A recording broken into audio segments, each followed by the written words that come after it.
Bonsoir à tous, il est 20h en Guinée. Bienvenue dans cette édition d'information. Les titres. Processus de retour à l'ordre constitutionnel, la conférence des coalitions politiques faite hier exprime son inquiétude. Réunis ce jeudi, ces acteurs s'interrogent sur plusieurs points, notamment le respect de l'accord dynamique entre les autorités de la transition et la CEDEAO sur le chronogramme de la transition. Plus de détails dans ce journal. Déguerpissement des voies publiques, les opérations se poursuivent à Conakry, à Dixine. Après le processus de marquage, les concernés s'activent pour libérer les lieux avant le délai imparti, même si certains parmi eux dénoncent la façon dont l'opération est menée. Reportage à suivre. Le général Mathurin Bangoura éliminé de la course à la présidence de la Fédération guinéenne de football. Le congrès électif produit dans quelques heures. La candidature du général à la retraite a été invalidée par la commission électorale de recours de la Fégifoot qui s'est penchée sur la poursuite judiciaire qui pèse sur le candidat. C'est tout pour les titres. Les détails, c'est dans un instant. Bonsoir et bienvenue sur KVTV. La conférence des coalitions politiques et fêtières évolue. Le processus de retour à l'ordre constitutionnel en Guinée en conclave ce jeudi. Ces acteurs ont relevé plusieurs inquiétudes, parmi elles le respect de l'accord dynamique entre les autorités guinéennes et la CEDEAO sur le chronogramme de la transition. L'équipe de Lansana Kouyaté entend rencontrer certains acteurs sociopolitiques et se dit disposée à répondre à la main tendue de Fodé Oussou Fofana des Forces Vives à Marabangora. La rencontre est la troisième du genre. Elle réunit des coalitions politiques et des fêtières qui veulent mesurer à date ce qui est fait et reste à accomplir selon le programme dynamique scellé avec la CEDEAO. Il s'agit de mesurer l'étape parcourue pour pouvoir finalement aboutir aux élections à la date la plus opportune. Voilà, je dis la plus opportune, j'insiste sur le mot.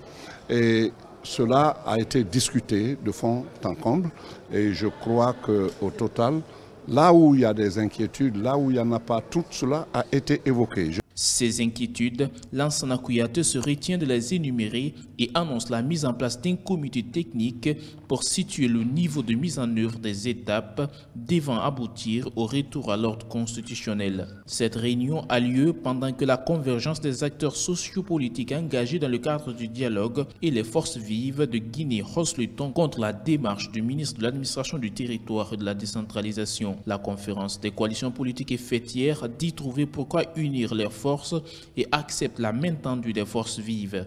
Cette convergence, aujourd'hui, nous prouve que nous disons la même chose maintenant. C'est tant mieux. On va les rencontrer. On ne boudera pas ça. Et c'est aussi les forces dites vives. Et Dr Fodé Oussou, vous l'avez entendu, on accepte la main tendue et d'un groupe et de l'autre, pourvu qu'on s'asseye. Pour cette main tendue, la conférence des coalitions politiques et fêtières est ferme. Elle n'entend pas se soumettre à une recommandation de délocaliser le cadre du dialogue inclusif ou le reprendre sous un autre format différent de celui existant. Le ministre de la Justice et des Droits de l'Homme a pris cette semaine des mesures interdisant des téléphones au sein de la maison centrale de Conakry. C'est là pour éviter les communications entre les détenus et autres personnes de l'extérieur. Mais comment ces mesures sont-elles accueillies au sein des organisations des droits de l'homme? La réponse, c'est dans cet élément, dans Soubaïlo Baldé. Le ministre de la Justice et des Droits de l'Homme a interdit le port de téléphone au sein de la maison centrale de Conakry afin d'éviter toute communication venant de l'extérieur et pour permettre aux détenus de communiquer avec leurs parents. Des téléphones fixes sont installés à l'intérieur de la maison d'arrêt. Surtout, vous savez, il y a beaucoup d'entre eux qui sont encore en détention provisoire, qui ne sont pas jugés. Donc, et aujourd'hui, beaucoup de choses se disent par rapport à cette tentative d'évasion. Donc il y aurait eu des collaborations des gens de l'intérieur, de l'extérieur. Donc ce n'est pas normal quand même que des téléphones circulent dans une maison d'arrêt. Nous pensons que c'est tout à fait normal. Cela rentre vraiment dans le rôle, dans le cadre de la bonne administration de la maison d'arrêt de Conakry. À la suite donc de cette interdiction, plusieurs téléphones portables ont été saisis avec des prisonniers à la maison carcérale de Koronti. L'acte du ministre Alphonse Salrouait vise à réglementer l'administration pénitentiaire. Pour Alseni Sall de l'Organisation guinéenne de défense des droits de l'homme et du citoyen, les enquêtes pourraient déterminer la nature des téléphones retirés. Oui, ça demande quand même que la mesure n'est pas fortuite. C'est parce qu'évidemment, il y a ces pratiques, ce sont des pratiques très malsaines. Et comme vous le savez, il y a des enquêtes en cours. Attendons de voir qu'est-ce que les enquêtes vont conclure par rapport à tout ça. Pour Alseni Sall, responsable de communication de l'Organisation guinéenne de défense des droits de l'homme et des citoyens, la sécurisation des maisons d'arrêt nécessite l'attention des autorités. Comme annoncé en titre, dans le cadre de la libération des emprises de la route à Conakry, des opérations de déguerpissement sont engagées par les autorités dans la commune de Dixine. Le processus de marquage des maisons, des boutiques et tout autre encombrant physique est enclenché. Les citoyens qui commencent à libérer les lieux dénoncent la façon dont ils sont traités et se demandent où aller. Fatoumata Kane. Suite au processus de marquage des maisons, des boutiques et tout autre encombrant physique enclenché par les autorités de la commune de Dixine, précisément à Dixine Mosquée, les citoyens commencent à libérer les lieux. Surpris par le délai de 24 heures donné, Ben Yatouzi qualifie cet acte d'injuste. Les 15 mètres qu'ils ont dit qu'il faut respecter, c'est respecté par nos parents. Nous-mêmes, c'est ça. Personne n'a débordé. La route est venue, ils ont fait la route sans nous toucher. Après la route encore, ils reviennent encore pour nous dire que donc vous avez empiété sur les 15 mètres. C'est de l'injustice. On est victime de l'injustice parce qu'ils ont fait la route, ils ont mis les fossés, ils ont encore fait des petits trottoirs comme vous voyez. Alors, comment ils peuvent revenir encore pour toucher nos biens? Ce boutiquier a déjà vidé le contenu de son lieu de vente. Selon lui, ces opérations interviennent à une période où les activités économiques sont florissantes. Pour Abdourahmane Kaba, cette situation occasionne une perte économique. Donc ils sont venus nous trouver de quitter les lieux dans les 24 heures. Donc du coup, jusque ce jour, on a commencé à enlever tous nos matériels, nos habits et autres. Et nous sommes pratiquement comme ça en fin d'année. Et vous le savez très bien, c'est en fin d'année que l'économie devient grandissante. On est tenu obligé de faire sortir nos matériels pour ne pas avoir aussi d'autres dégâts pires que ça. Au moment où nous quittions les lieux, ces citoyens s'attelaient encore à libérer les lieux avant l'arrivée des agents déguerpisseurs. Sacré meilleur artiste francophone lors de l'African Awards aux États-Unis, Souleymane Bangura, alias Soulbanks, a présenté ce jeudi son trophée au cours d'une conférence de presse organisée à la Maison commune des journalistes. Révolution 2, c'est le titre qui a valu à l'artiste cette distinction, une fierté pour le prix RFI 2016 qui a aussi profité de l'occasion pour présenter l'ensemble de ses prix obtenus à l'international dans sa carrière musicale. Mariam Bouibali. C'est avec fierté que l'artiste Souleymane Bangura, alias Soulbanks, a présenté devant la presse son trophée du meilleur artiste francophone. Une distinction obtenue grâce à son titre Évolution 2. Il s'inscrit dans un projet humanitaire qui vise à scolariser 200 jeunes filles. Un accomplissement de plusieurs années de travail acharné pour l'artiste qui a profité de l'occasion pour présenter ses trophées antérieurs obtenus à l'international. Il est important qu'à chaque fois qu'on gagne des prix, quel que soit petit ou grand, que nous venons devant notre public, nos fans, pas forcément justifier, mais leur notifier, c'est-à-dire de notre reconnaissance. Parce que si on arrive à voir tout ça, c'est parce qu'il y a des millions de personnes, il y a des milliers de fans qui sont là à nous soutenir, des fois à voter pour nous, des fois voilà, qui contribuent à l'évolution de tout ce que nous sommes en train de faire. Le prix découverte RFI 2016 et son épouse ont aussi saisi l'opportunité pour expliquer leur choix quant à la reprise des anciennes chansons. En faisant ces reprises, c'est rappeler la Guinée que nous avons de belles musiques ici, qu'on peut, c'est-à-dire développer encore, que nous avons de belles musiques ici, qu'on peut réorganiser, reconstituer, qui peuvent aller se vendre. Voilà. au lieu d'aller reprendre les musiques des autres et tout, on peut le faire ici parce qu'on a cette capacité-là de pouvoir le faire. Et ça ne va pas s'arrêter, ça va continuer. Attendez-vous à une autre bombe atomique musicale qui arrive.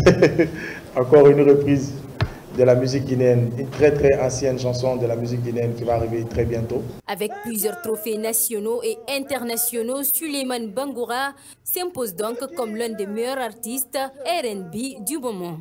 Leri barafa, kheri baraso, sulu baraso, trophée barafa, demu yalarin, konmutan yalarin. Congrès électif de la Fédération guinéenne de football, la candidature de Mathurin Bangoura invalidée. La décision a été prise par la commission électorale de recours en session ordinaire le 21 novembre dernier. Cette invalidation s'explique par plusieurs raisons, dont entre autres la poursuite judiciaire de Mathurin Bangoura par le TPI de Kaloum pour des faits présumés de corruption, enrichissement illicite. Pour le consultant sportif Kerno Seydou Diakité, c'est une bombe qui a finalement explosé. Ibrahim Alassane Kamara. Au 21 novembre 2023, Mathurin Bangoura était candidat à la présidence de la Fédération guinéenne de football, FEGIFOOT. Sa candidature a été invalidée hier mercredi par la commission électorale de recours. Kerno Seydou Diakité, consultant sportif, explique. En fait, c'est une réserve portée par M. Amadou Touré, qui est candidat sur la liste de Almami Saïd Silla, le président de la SOAR. Il a introduit une réserve le 16 novembre, mais figurez-vous, c'est un document de 55 pages. Alors, la commission électorale, selon les dispositions du code électoral, je crois à 3 jours pour statuer sur la réserve. Et donc, hier nuit, je crois en session extraordinaire, ils ont examiné la réserve pour prendre la décision d'invalidation de M. Mathurin Bangoura et certaines personnes qui figurent sur la liste. Donc, à date, il n'y a plus que 3 candidats.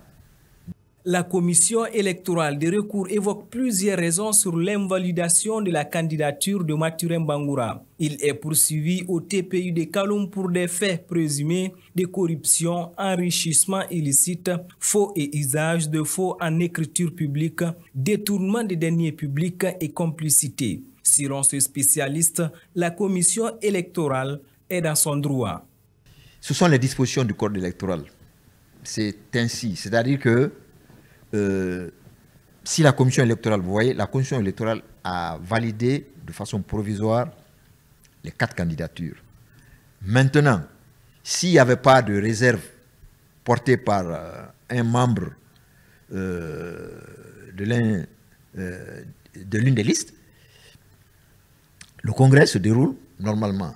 Mais à partir du moment où il y a une réserve portée et dans les délais requis, par les dispositions du code électoral, on est obligé de prendre en compte cette réserve. C'est le code électoral qui le dit. Est-ce que vous comprenez? Et heureusement, la décision a été prise à 2 jours ou 3 jours, comme les stipulent les dispositions du code électoral du Congrès. Ce sont les dispositions. C'est vrai, c'est quelque peu dérangeant, mais on dit la loi est dure, c'est de l'ex, dure à l'ex. La loi est dure, mais c'est la loi. Mathurin Bangoura n'est pas le seul qui a vu sa candidature annulée. Il est suivi de Mikaïlou Sampou et de Kouroutimadi Kaba. SOS, dans ce journal, Mamadou Nassirou Bari, âgé de 15 ans et élève de la 7e année, souffre depuis 5 mois d'une tumeur au niveau de la poitrine. Les parents du jeune homme n'ayant plus de moyens pour ses soins lancent un appel aux personnes de bonne volonté à Chakamara. Voilà l'état dans lequel se trouve Mamadou Nassirou Bari. Ses parents, tous inquiets, ne savent quoi faire. Depuis 5 mois, le jeune de 15 ans souffre d'une tumeur au niveau de la poitrine. Une maladie qui l'empêche de poursuivre ses études. Ajoutez à cela des douleurs qui troublent son sommeil. Sa mère, Aïssatou Bari, nous explique.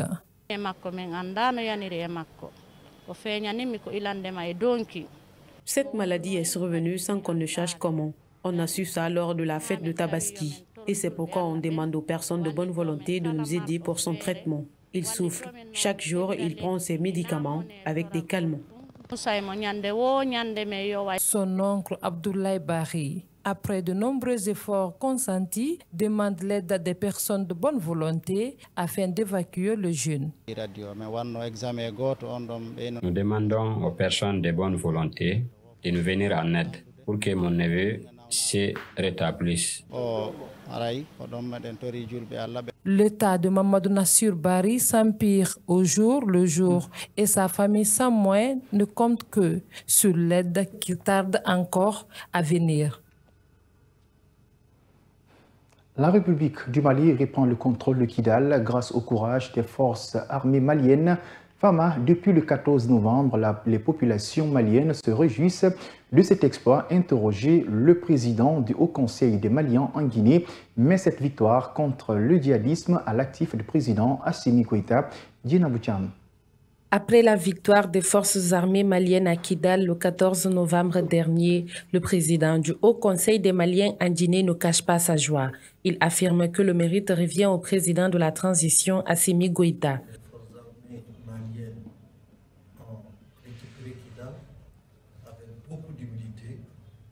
Faire des dégâts en respectant les principes des droits de l'homme, cela est un motif de satisfaction pour tous les Maliens, y compris moi-même. Ces jours-là, nous avons senti notre dignité, notre liberté retrouvée, parce que moi je suis du Nord, nous étions sous occupation depuis 11 ans. Les régimes successifs n'ont jamais réussi à récupérer Kidal, donc le fait que le colonel Assimi Goïta visionnaire a pu libérer Kidal est vraiment un motif de satisfaction. C'est pourquoi nous les soutenons, nous remercions et nous prions pour lui. Après Kidal, les rebelles se seraient dirigés vers les pays frontaliers. Sur le sujet, Mohamed Sidibé souligne que ces pays frontaliers, notamment la Guinée, collaborent avec le Mali pour combattre ces djihadistes. Ça n'a jamais fait défaut. Les deux pays ont toujours travaillé la main dans la main, tant au niveau judiciaire, tant au niveau de sécurité, tant au niveau politique qu'au niveau économique. Je pense que cela n'est secret pour personne. Et si le Mali ou la Guinée a besoin l'un de l'autre, je crois qu'on a toujours été présents. Et cela vraiment pour moi n'est pas d'aujourd'hui. C'est des liens historiques, c'est des liens séculaires, c'est des intérêts communs entre les deux pays et cela ne change pas. Dans son intervention, ce conseiller au CNT a rappelé que les autorités maliennes sont à pied d'œuvre pour mettre fin au djihadisme sur leur territoire. Et pour finir, conflit israélo-palestinien, le Parti démocratique de Guinée pour le Rassemblement démocratique africain, PDG-RDA, exprime son total soutien et sa solidarité au peuple palestinien dans le conflit qui lui oppose à l'État hébreu. Le secrétaire général par intérim du PDG-RDA, Oye Guilavogui, a profité de la commémoration de l'an 53 de l'agression portugaise contre la Guinée pour réitérer la position du parti dans ce conflit. Il est au micro de Mamadou Tanouba. Nous, en tant que militants de la cause africaine, militants, si vous voulez, de la cause anti-impérialiste à l'échelle internationale, nous profitons aujourd'hui pour témoigner toute notre solidarité également à l'égard du peuple palestinien qui est en train de vivre cette forme d'agression par l'envahisseur israélien et en complicité avec les États-Unis d'Amérique. Et je pense qu'aujourd'hui le PDG-RDA, conformément à son engagement, restera toujours solidaire des peuples en lutte pour leur liberté, pour leur dignité, parce que ce que la Palestine vit aujourd'hui, c'est inexplicable, ça ne peut pas se justifier, c'est simplement un crime devant l'opinion internationale qui n'arrive donc pas à brancher aucun mot. Et c'est pourquoi nous appelons à l'unité, à l'union des peuples arabes pour aider ce peuple palestinien à sortir de cette domination à l'endroit à l'égard de l'Israël. Donc nous témoignons toute notre solidarité et nous demeurons près du peuple palestinien en lutte donc pour la liberté, pour son indépendance totale. C'est la fin de cette édition d'information à tous. Merci de l'avoir suivi et bon suite de programme sur KVTV. Au revoir.